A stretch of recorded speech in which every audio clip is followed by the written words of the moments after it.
tierra paraguaya. Ser paraguaya lo proclama el mirar pleno de dulzura, de ternura, el talle que al andar derrama y muele sal en la cintura.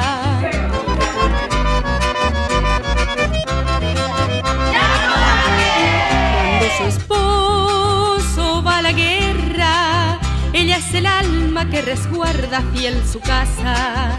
Ella es el alma de su tierra, ella es el alma luminosa de su raza. Nunca veréis que alarde en su dolor o en su inocente regocijo.